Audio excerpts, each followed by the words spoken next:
Hello everyone, welcome to Raw SSC. आज है हमारी रैपिड मैथ्स 1.0 सीरीज़ की क्लास नंबर 72। जो भी बच्चे प्रिपेयर कर रहे हैं सीजीएल, सीएचएसएल, सीपीओ या एमटीएस के लिए और मैथ्स की प्रैक्टिस करना चाहते हैं या मैथ्स के पूरा कोर्स करना चाहते हैं तो आप रैपिड मैथ्स 1.0 सीरीज़ को फॉलो कर सकते हैं। और मॉक्स के लिए हमने मैथ्स के मॉक्स स्टार्ट कर दिए हैं, जो कि अभी हर संडे लाइव हो जाता है। एक मॉक वीकली बेसिकली हम एक मॉक करते हैं। तो अगर आपकी मैथ्स की प्रैक्टिस पहले से चल रही है, कहीं से आपने मैथ्स पढ़ा हुआ है, तो अगर आपको मॉक्स की प्रैक्टिस करनी है तो आप वहाँ पे आ सकते हैं, ठीक है। और दूसरी बात, जो बच्चे चैनल पर नए हैं तो उनको सजेशन ये है कि आप क्लास 1 से स्टार्ट करें, क्योंकि क्या चीज़ है, हम क्या पैटर्न फॉलो करते हैं कि हम अलग अलग चैप्टर से एक एक क्वेश्चन रखते हैं, पहले उसका कॉन्सेप्ट सीखते हैं और उस पर बेस्ड क्वेश्चन करते हैं, ठीक है। तो वो जो कॉन्सेप्ट सीखा है उस पर अप्लाई करना भी हम उसी वीडियो में सीख लेते हैं। उसके बाद एक दो क्लासेस बाद वो कॉन्सेप्ट में दोबारा डिटेल में समझाता हूँ, लेकिन थोड़े दिन बाद हम डायरेक्ट, अगर सेम क्वेश्चन आता है तो सिर्फ से डायरेक्ट क्वेश्चन हम करने की कोशिश करते हैं, कॉन्सेप्ट को दोबारा मैं रिपीट नहीं करता हूँ। तो अगर आपको ऐसा लगे कि मैं डायरेक्ट क्वेश्चन कर रहा हूँ तो आपको ये ध्यान रखना है कि मैं वो कॉन्सेप्ट पहले वाली वीडियोस में कहीं ना कहीं पे सिखा चुका हूँ। तो इसलिए एक सीरीज से आप स्टार्ट करें, क्योंकि ये सीरीज इसी तरह से डिजाइन की गई है, ठीक है ना। तो जो भी बच्चे नए हो तो बीच में स्टार्ट करेंगे तो उनको ऐसा लग सकता है उनको समझ में नहीं आ रहा। आप शुरू से स्टार्ट करेंगे तो आपको धीरे धीरे आपका बेस बनने लगेगा। और क्या है, अलग अलग चैप्टर्स का एक एक क्वेश्चन लेने का फायदा ये है कि बेसिक लेवल की चीज़ है जो हर चैप्टर की होती है ना, वो काफ़ी ईजी होती है, तो जल्दी क्लियर हो जाएंगी वो चीज़ आपको, ठीक है। तो आपका थोड़ा सा कॉन्फिडेंस आ जाएगा कि हाँ, मुझे हर चैप्टर का कुछ कुछ चीज़ें पता है, थ्योरेटिकल चीज़ें पता है, बेसिक लेवल क्वेश्चन मुझे समझ में आते हैं कि क्या बोल रहा है वो, ठीक है। तो इसलिए इस तरह की सीरीज डिजाइन की है मैंने। आज की क्लास में हम कर रहे हैं कुछ ज्योमेट्री के क्वेश्चन। काफ़ी क्लासेस हो चुकी है ज्योमेट्री की, ठीक है, काफ़ी कॉन्सेप्ट सीख चुके हैं, लेकिन उस पर बेस कुछ क्वेश्चन भी करते रहेंगे, क्योंकि इतना छोटा तो चैप्टर नहीं है, काफ़ी बड़ा चैप्टर है, क्वेश्चन भी अच्छे खासे आते हैं, कभी कभी 2 3 4 भी देखने को मिल जाते हैं। तो कुछ क्वेश्चंस की प्रैक्टिस इसकी चलती रहेगी, ठीक है, ताकि पुराने जो कॉन्सेप्ट आपने सीखे हैं, जो बेसिक लेवल के कॉन्सेप्ट है, वो भी आपके रिवाइज होते रहे और कुछ अच्छे क्वेश्चन अगर मिलते हैं तो वो भी हम सॉल्व करते रहेंगे। क्लास की पीडीएफ के लिए आप टेलीग्राम ज्वाइन कर सकते हैं, लिंक आपको डिस्क्रिप्शन में मिल जाएगा, ठीक है। तो अगर जिन बच्चों को पीडीएफ की नीड होती है, बाद में प्रैक्टिस करनी होती है, क्वेश्चन दोबारा देखना होता है, तो वीडियो खोलने की जरूरत नहीं है, आप टेलीग्राम से पीडीएफ डाउनलोड कर लीजिए और वहां से आप दोबारा से प्रैक्टिस कर सकते हैं, ठीक है। तो क्लास स्टार्ट करते हैं। आज की क्वेश्चन नंबर 1 है, two similar triangles have area 490 square centimetre and 640 square centimetre. If the length of the one side of a triangle is इतना, then what is the length of the corresponding side of the second triangle, ठीक है। अब देखो, ये मैंने आपको बताया था, एरिया ऑफ, सपोज करो triangle A upon area of triangle B किसके इक्वल होता है, उसके कॉरस्पॉन्डिंग साइड्स के स्क्वायर के इक्वल होता है। 21 अपॉन एक्स इसके स्क्वायर के इक्वल होगा, ठीक है। इसका एरिया कितना है 490, दूसरा कितना है 640, किसके इक्वल होगा 21 अपॉन एक्स का होल स्क्वायर, सही है। ये इससे काट दो, दोनों साइड अंडर रूट ले लो। अगर आप अंडर रूट लोगे दोनों साइड तो 49 का 7 बार आ जाएगा, 64 का 8 बार आ जाएगा। इधर क्या बचेगा, अगर अंडर रूट लोगे तो 21 बाई एक्स बचेगा सिर्फ। 7 से काट दोगे 3 पे, एक्स की वैल्यू कितनी आ जाएगी 8 तिया 24। तो जो कॉरस्पॉन्डिंग साइड की वैल्यू आपसे पूछी गई है उसकी वैल्यू है 24, जो कि ऑप्शन नंबर ए में दी हुई है। सिंपल है, ये वाला कॉन्सेप्ट याद है, ये वाला कॉन्सेप्ट रिवाइज करना है कि आपको एरिया का रेशो दिया हुआ है तो उसकी कॉरस्पॉन्डिंग साइड्स का रेशो उसके स्क्वायर के इक्वल होता है जब वो दोनों सिमिलर ट्रायंगल्स की बात करता है। क्लियर है, आगे बढ़ते हैं। बोला let triangle ABC such that ABC की वैल्यू 70 दी हुई है। एक ट्रायंगल है ABC, A B C, angle ABC की वैल्यू 70 दी हुई है, ए सी बी की वैल्यू दी हुई है, ए सी बी इसकी वैल्यू दी हुई है कितनी 50। ओ इन सेंटर है, फाइंड बी ओ सी। ओ इन सेंटर दिया हुआ है आपको, ओ इन सेंटर है। बेसिकली इन सेंटर का मतलब क्या होता है, एंगल बाइसेक्टर होता है जो इस पॉइंट पे मिलता है। अगर एंगल बाइसेक्टर होगा तो ये जो नीचे वाला एंगल होगा ये 35 डिग्री हो जाएगा, ये वाला एंगल कितना हो जाएगा 25 डिग्री। आपसे पूछा एंगल बी ओ सी निकाल दो, बी ओ सी यानी कि इसकी वैल्यू आपको निकालनी है, ठीक है। सपोज इसकी एक्स वैल्यू है, तो ये जब ट्रायंगल में देखोगे आप x plus 35 plus 25 is equal to 180 degree होना चाहिए। x प्लस 35 प्लस 25 की वैल्यू क्या होना चाहिए 180 डिग्री। तो आपके पास x की वैल्यू क्या निकल के आएगी 30 20 50 और 60 हो जाएगा, उधर जाके माइनस हो जाएगा, 180 में से 60 माइनस हो जाएगा, तो x की वैल्यू कितनी आएगी 120। तो यानी कि आपको जो एंगल BOC निकालना है वो हो जाएगा 120 डिग्री, जो कि दिया हुआ है ऑप्शन नंबर ए में। समझ में आया। इन सेंटर की बात कर रहा है, इन सेंटर कैसे बनता है, एंगल बाइसेक्टर से बनता है इन सेंटर। क्लियर है? तो ये 70 था तो ये 35 हो गया, ये 50 था तो ये 25 हो गया। इस ट्रायंगल में हमने एंगल सम प्रॉपर्टी लगा दी। क्लियर? आगे बढ़ते हैं। बोल रहा इन अ ट्रायंगल ABC, एक ट्रायंगल है ABC, एक ट्रायंगल है। D and E are 2 points on the side AB and AC। D यहाँ पे है और E यहाँ पे है, ठीक है। Such that DE parallel to BC, ये वाली लाइन इसके पैरेलल है, ठीक है। DB is equal to 3:5। AD is to DB दिया हुआ है ना, AD इज टू DB दिया हुआ है, यानी कि ये 3 है तो ये 5 है। AC की वैल्यू दी हुई है कितनी? 5.6, यहां से यहां तक, सही है। आपसे वैल्यू पूछिए AE की। AE सपोज इसको x मान लो, ठीक है। तो अब देखना, जब दोनों साइड्स पैरेलल होती हैं ये वाली, तो this by this is equal to this by this होता है।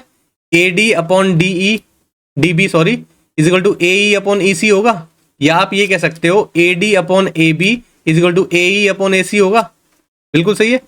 AD अपॉन AB को आप किसके इक्वल लिख सकते हो? AE अपॉन AC। AD और AB क्या है? AD की वैल्यू 3 है, AB की वैल्यू कितनी है? 3 और 5 8 हो गया। AE की वैल्यू कितनी है? X। AC की वैल्यू कितनी है? 5.6। डेसिमल हटा के ऊपर 10 लिख दो, 8 7 56, 7 हो गया। कितना आ गई x की वैल्यू? x की वैल्यू हो जाएगी, इधर मल्टीप्लाई हो जाए 21/10 आ जाएगी। x की वैल्यू आ गई 21/10, यानी कि 2.1, ठीक है। ये AE की वैल्यू है, यानी कि क्योंकि हमने x सेलेक्ट किया था उसको, कहां पर है? ऑप्शन नंबर C में दिया हुआ 2.1। समझ में आया भाई? समझ में आया है ना? नेक्स्ट देखें। देखो AB and AC are two tangents to a circle having centre at point X, ठीक है। What will be the measure of angle BAC if BXC की वैल्यू 125 डिग्री दी हुई है। दो टेंजेंट की बात कर रहा है, AB and AC।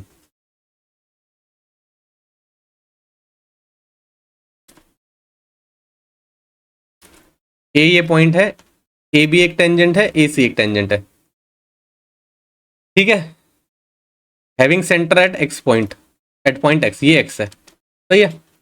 What will be the measure of angle BAC, इसकी वैल्यू निकालनी है आपको। BXC दिया हुआ है, BX और C ये दिया हुआ है आपको 125 डिग्री। देखो टेंजेंट रेडियस के साथ 90 डिग्री का एंगल बनाती है, यहाँ पे भी 90 डिग्री का बनाएगी। ये क्वाड्रिलेटरल बन गया एक तरह का, इसका सम 360 डिग्री होता है। 180 तो यहीं चले गए, तो इन दोनों का सम कितना होगा? 180। 180 में से 125 यहाँ चले गए तो कितना बचेगा? ये 55 ही तो बचेगा।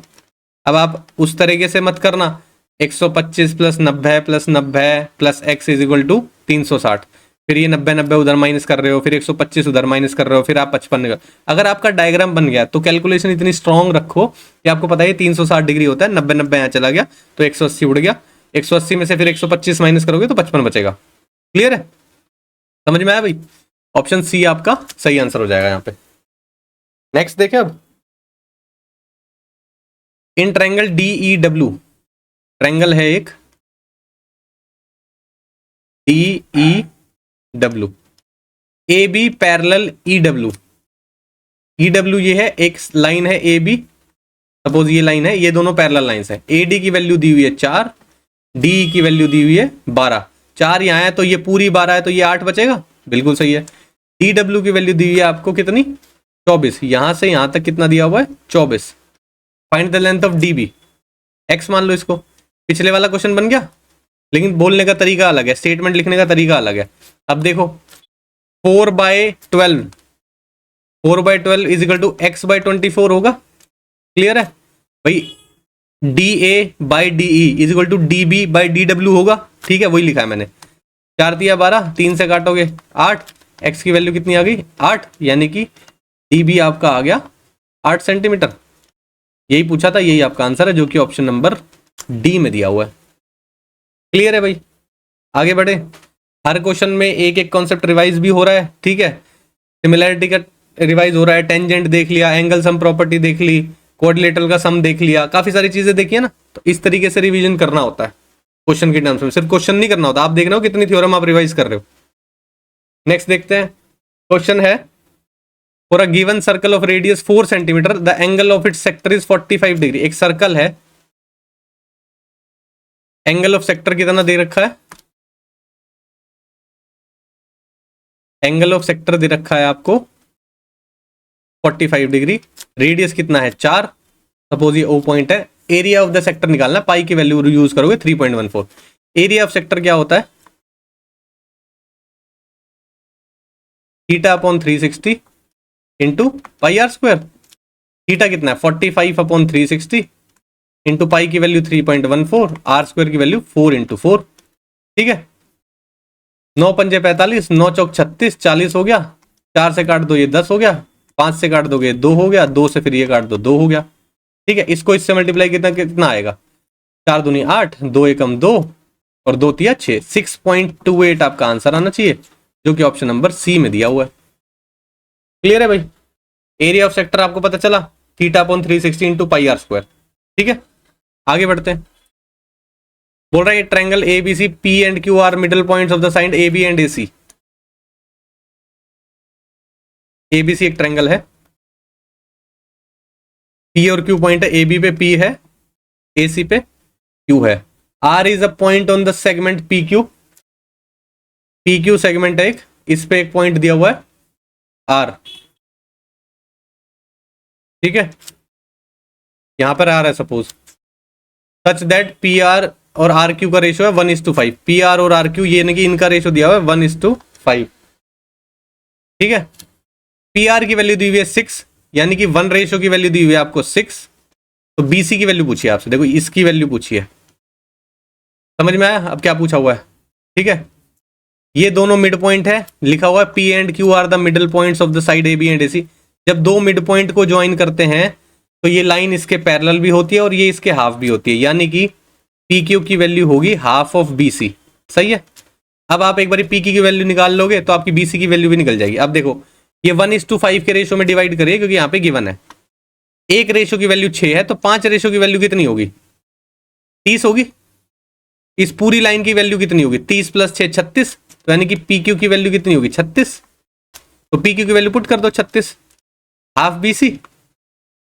तो बी सी की वैल्यू क्या निकल के आ जाएगी, ये 2 इधर मल्टीप्लाई हो जाएगा, 36 दूनी 72 सेंटीमीटर। क्लियर है, ऑप्शन डी आपका सही हो जाएगा, सिंपल है।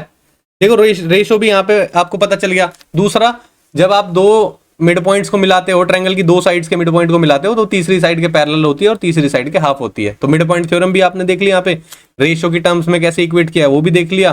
दूसरा, आपको पता है ये हाफ होता है, ये फॉर्मूला समझ लो, या जो थ्योरम है उसका रिजल्ट समझ लो, वो भी रिवाइज हो गया। नेक्स्ट देखते हैं। A circle of diameter 26 centimetre has 2 equal parallel chords of length 10 centimetre each. एक सर्कल है, उसका डायमीटर दिया हुआ है 26, 2 equal parallel chords of length 10 centimetre each. ठीक है, 2 पैरेलल कोर्ड्स दे रखी है। Then the distance between the 2 chords, दोनों के बीच में डिस्टेंस बता दो। एक कोर्ड यहाँ पे है सपोज और एक कोर्ड यहाँ पे है सपोज। ठीक है, दोनों की लेंथ कितनी है 10 है।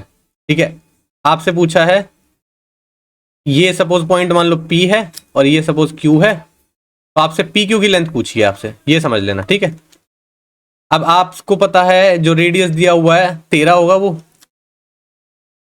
13 होगा। ये भी कॉर्ड की लेंथ 10 है, तो ऑब्वियस सी बात है जब आप रेडियस से एक कॉर्ड के ऊपर परपेंडिकुलर डालते हो तो वो उसको हाफ में डिवाइड करता है, तो ये 5 हो जाएगा। तो यानी कि ये सपोज करो O पॉइंट है, तो ओ क्यू की वैल्यू कितनी आ जाएगी 13 5 12 का ट्रिपलेट बन रहा है। यहाँ पर क्या होगा, इसकी लेंथ भी 5 होगी, 13 5 12 का ट्रिपलेट बनेगा, तो 12 + 12 कितना हो जाएगा 24 हो जाएगा। तो पी क्यू की लेंथ कितनी हो जाएगी 24 सेंटीमीटर। ऑप्शन डी आपका सही हो जाएगा। फिगर बनते ही निकल गया। पाइथागोरस थ्योरम लगाने के लिए आप ये मत करने बैठना 13 का स्क्वायर = x का स्क्वायर + 5 का स्क्वायर, तो फिर x स्क्वायर की वैल्यू निकाल रहे हो, फिर x की वैल्यू निकाल रहे हो। इतना कैलकुलेशन तो स्ट्रॉन्ग रखोगे। वैसे तो फिगर देखते ही पता चल रहा है 13 10 13 5 बनेगा। यहाँ पे देखो रेडियस 13 है, यहाँ पे हाफ हो गए 5 होगा, 13 5 12 आएगा। अब ये देखना था बस कि दोनों एक साइड पे तो नहीं है, क्योंकि एक साइड का भी क्वेश्चन आ जाता है कि दोनों कॉर्ड्स एक ही साइड पे है, फिर दोनों के बीच का डिस्टेंस बता दो। लेकिन उस टाइम पे कॉर्ड की लेंथ अलग अलग होती है। अगर सेम कॉर्ड की लेंथ होगी तो ऑब्वियस ही बात है ये एक दूसरे के ऊपर कोइंसाइड कर जाएंगी। क्लियर है ना, चलो वो चीज डिस्कस नहीं करते हैं अभी। ये जो क्वेश्चन दिया हुआ है उसी को उसी रेंज में रखते हैं।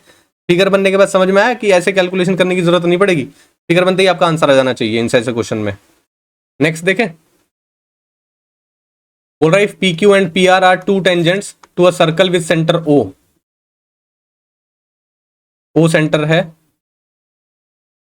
दो टेंजेंट दी हुई है आपको पी क्यू और पी आर, ओ सेंटर है, क्यू ओ आर की वैल्यू दी हुई है 150 डिग्री, क्यू पी आर की वैल्यू निकालनी है। सेम क्वेश्चन आ गया, आपको बताया था रेडियस के साथ टेंजेंट 90 डिग्री का एंगल बनाती है, यहाँ पे भी 90 डिग्री का बनाएगी।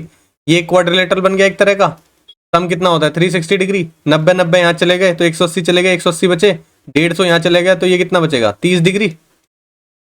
ऑप्शन बी आपका सही हो जाएगा। क्लियर है, क्वेश्चन पूछता अलग अलग तरीके से है, लेकिन क्वेश्चन का फिगर जब आप देखोगे ना टेंजेंट का ऐसे से रिलेटेड सेम सही बनता है, तो फिगर आपको याद ही हो जाएगी थोड़े टाइम बाद कि हाँ ऐसा कुछ लिखा हुआ है, यही फिगर बननी है, फटाफट बन जाएगी, आपको सोचना नहीं पड़ेगा कि मैं यहाँ से मिलाऊं, ऐसे मिलाऊं, इसको इससे ज्वाइन करूं, आपको याद ही होने लग जाएंगी चीजें धीरे धीरे। ठीक है, वो क्या है प्रैक्टिस के साथ होगा, जब आप ज्यादा क्वेश्चंस पढ़ोगे, आपका कॉन्सेप्ट उस तरह का स्ट्रांग होगा, तब वो चीजें होने लगती हैं।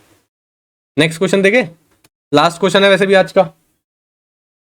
The altitude of an equilateral triangle is 3√3, find its area. अब देखो यहाँ पे इक्विलेटरल ट्रायंगल को अच्छे से समझ लेना। सपोज करो हमने लेंथ है 2a मानी हुई है, तो ये a हो जाएगी और ये हो जाएगी, परपेंडिकुलर डालोगे अगर ऊपर से तो परपेंडिकुलर समझ लो, मीडियन समझ लो, एक ही जगह पे लाई करेगा। ठीक है, इस वाले ट्रायंगल में पाइथागोरस थ्योरम लगा सकते हो, 2a का स्क्वायर माइनस a का स्क्वायर, यहाँ पे क्या वैल्यू आएगी, इस परपेंडिकुलर की वैल्यू आएगी √3a।